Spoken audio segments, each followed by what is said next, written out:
Coi như hoạt động hoàng gia đó là hầu hết là bác làm vậy hết. Còn cái này nè, của Đàm Nhân Hưng, Đàm Nhân Hưng nhiều lắm. Không thua kém gì châu Âu, không thua kém bất kỳ quốc nào trên thế giới. Ông là người Việt Nam đầu tiên vào quyển sách. Mọi thứ là làm gì nó cũng phải có đam mê, mà trên cái đam mê đó là tình yêu với cái công việc mình đang làm thì mới theo đuổi được.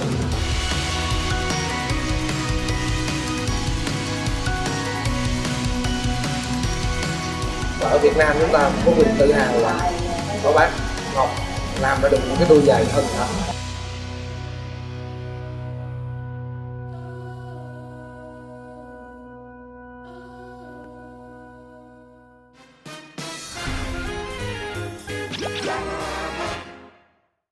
Quý vị bạn thân mến, rời khỏi nhà của anh của chú Hai Ve hay còn là anh Hai Ve thì bây giờ mình tiếp tục cũng trên con đường chính bản này, số nhà 52. Lẽ ra nãy mình tới đây trước nhưng mà vì là chú không có nhà cho nên hôm nay mình mới tới. Sau khi mình rời khỏi nhà chú Hai Ve rồi mình sẽ qua nhà chú Trịnh Ngọc. Đó cũng là một trong những quái kiệt nhưng mà không phải là quái kiệt về nghề kéo nó cắt may, nó mà quái kiệt về đóng giày. Lịch sử của chú có nhiều câu chuyện để kể lắm.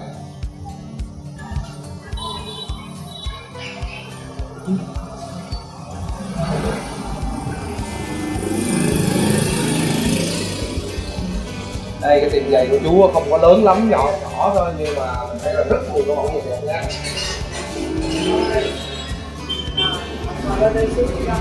Dạ, chào cô.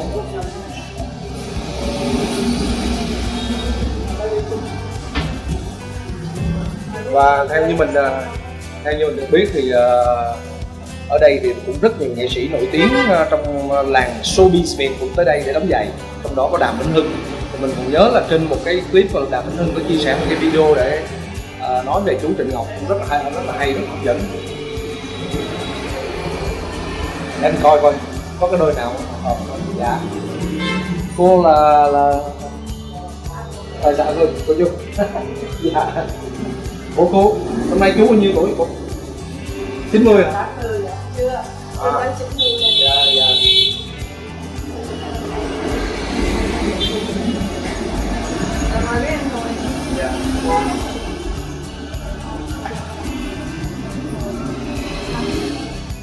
Vậy đây là coi như chú đóng hết hả cô? Dạ, ở đây thì tất cả là mẫu mã đều của chú làm hết, chú đóng trên đầu. Chú làm tay luôn. Dạ, làm tay có cái đầu cái này. Dạ. Làm trên đó, may trên đó luôn hả? Có một cái cháo. Dạ, hơi mấy cái màu đẹp quá nè. Ủa nhưng mà da là khách tự chọn hay là Dạ. cô hay là Đây là mình đặt ra. dạ. Ví dụ khách đến khách thích màu nào thì khách nói là đặt màu đó. Ủa, cái màu đẹp quá nè. Còn nếu mà không có thì chú Ngọc sẽ làm màu. Dạ. Chú đánh màu, pha màu ra cho mình.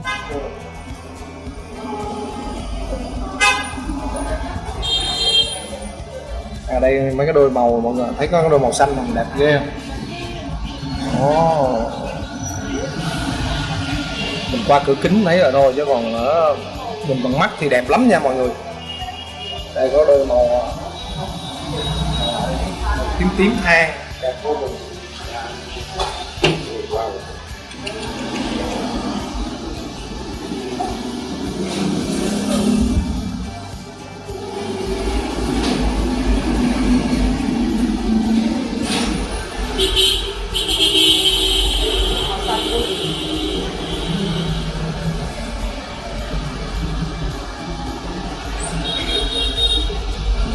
Dạ.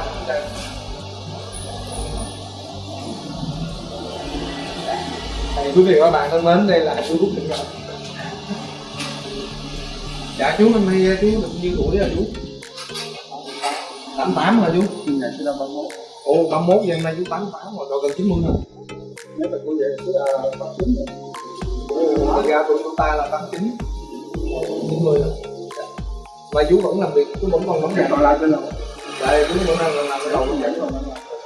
Ủa chú, tất cả giày ở đây là đa số là mình là chú đóng hết.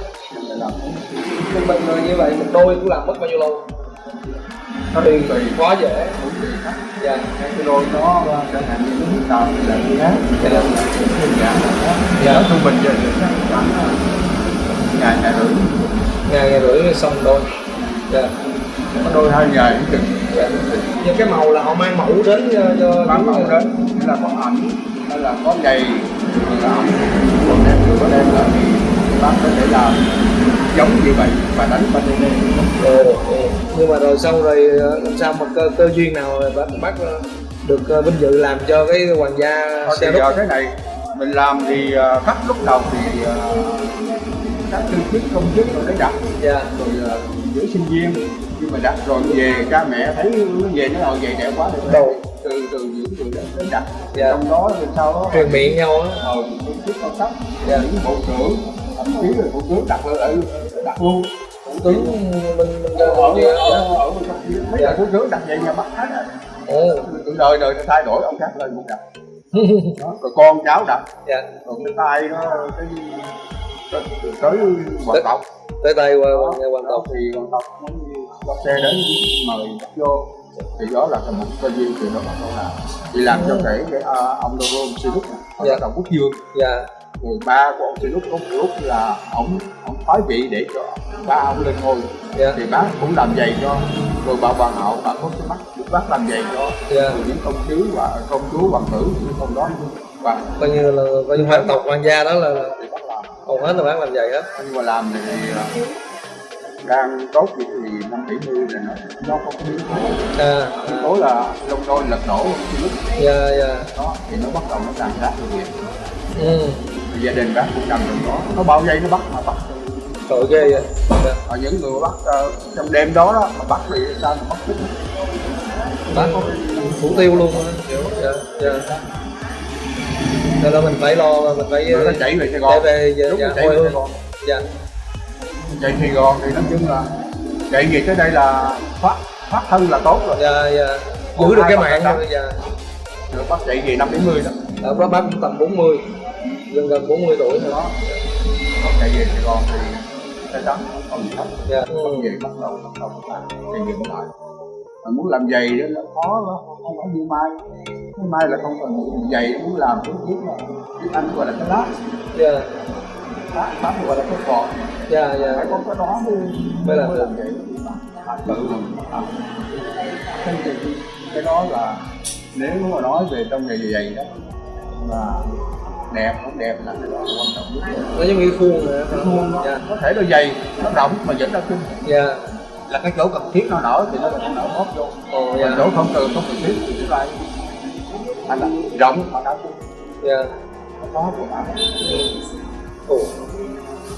Đúng là không biết được ha.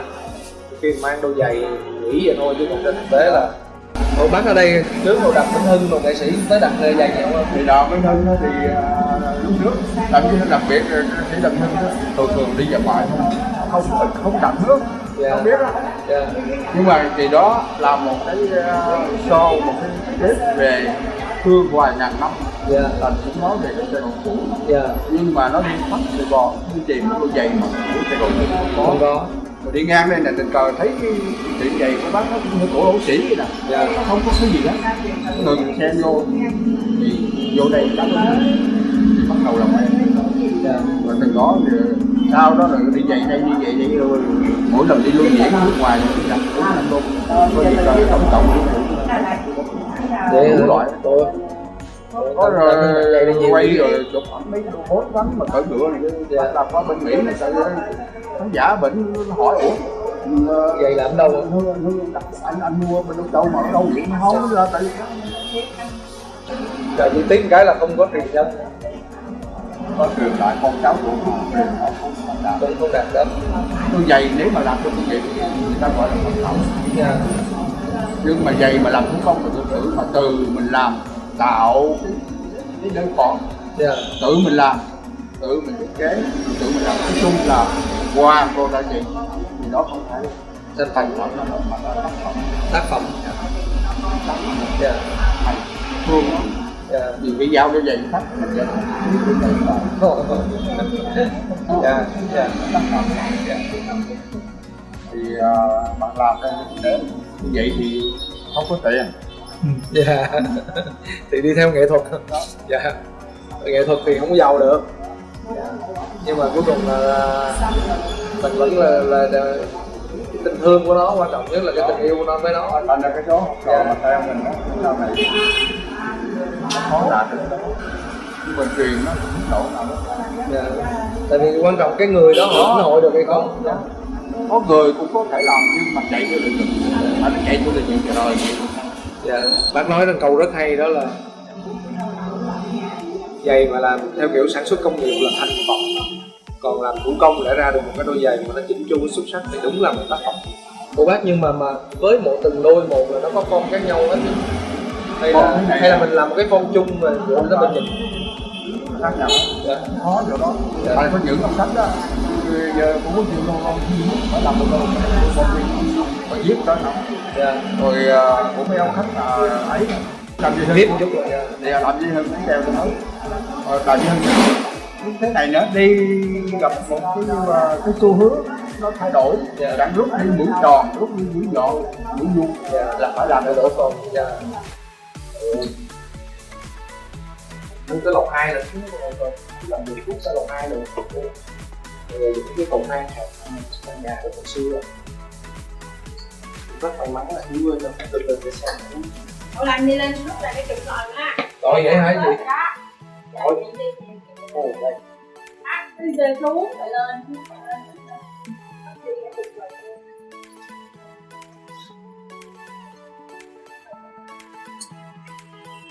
Chú trên cao luôn. Rồi mỗi ngày chú lên đây cứ lội lên lội xuống vậy hả chú? Ôi. Đây là các bạn là cái mẫu của chú là nào nè. Ở bao nhiêu mẫu gửi về. Dạ. Cái mẫu.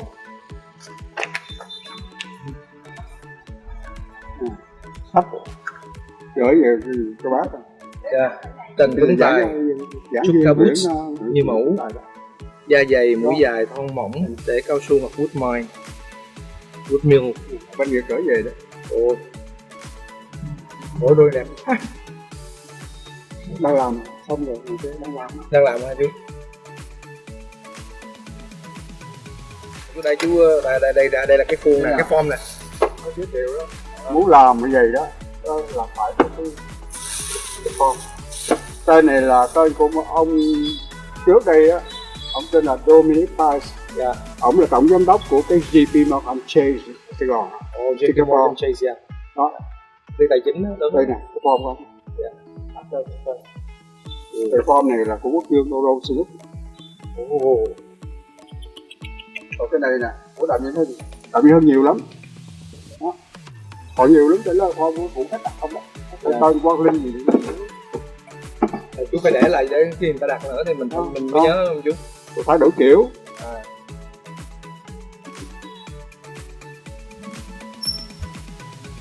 Cái này thấy không? Đây cái form của Đàm Vĩnh Hưng. Cái mũi giòn nhọn mắt à? Nhiều lắm, cái đó nhiều loại lắm. Loại nhỏ, thật nhỏ.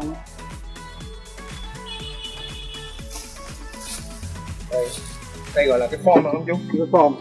Anh nó gọi là cái lash. Lash. Còn Pháp gọi là cái form. Đây cái form, cái này quan trọng vô cùng. Ủa chú, mà cái này bằng chất liệu gì này chú? Cái nhựa, này gỗ.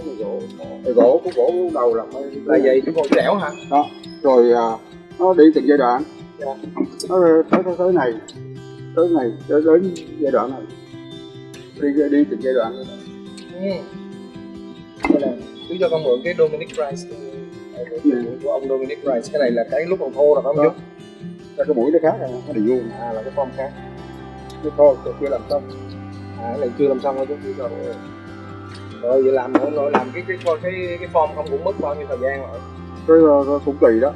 Dạ.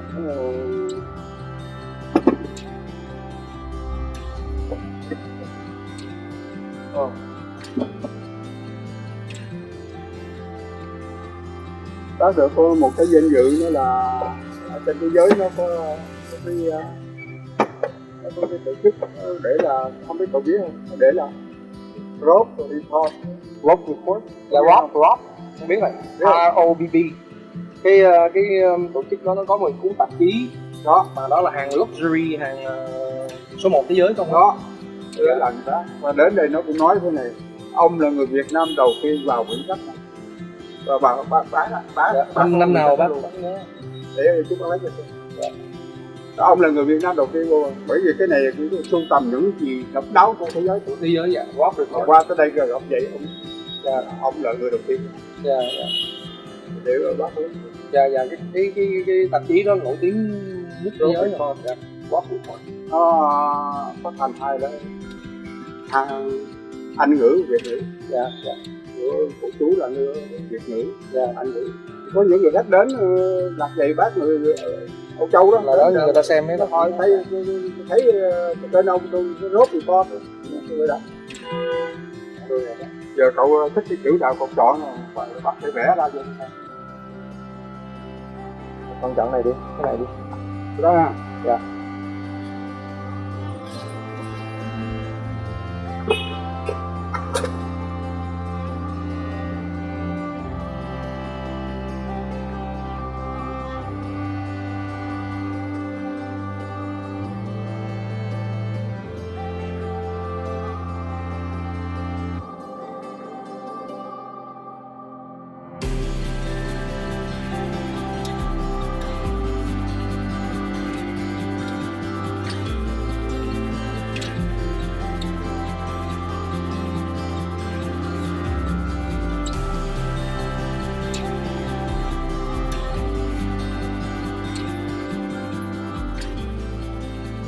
Không chịu đâu.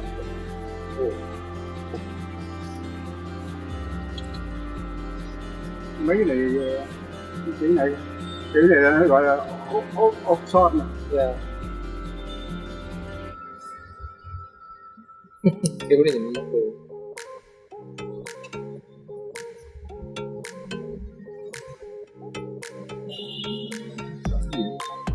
Dạ. Kiểu là Rồi sau khi mình vẽ vậy sao nữa bác? Oxford của Anh, cái này nổi tiếng lắm mà. dạ Có trên 3 thế kỷ rồi đó. dạ Cái đại học Oxford này Dạ, nó Oxford học sinh vô trong học là phải mang giày này không? của Anh. Dạ. Là sau khi mình vẽ rồi sao nữa bác? Không. Sau khi mình vẽ rồi tới cái công đoạn gì chứ? Rồi đó mà Đầu đưa lên mình sẽ lên bằng cái này, form. lên bằng này tiêu chuẩn như thế nào rồi mới cắt da. Dạ. Lâu lắm làm lâu lắm Dạ. rồi tôi làm cái lasting nữa. Dạ. Ồ, đôi đánh hai màu luôn. Quá.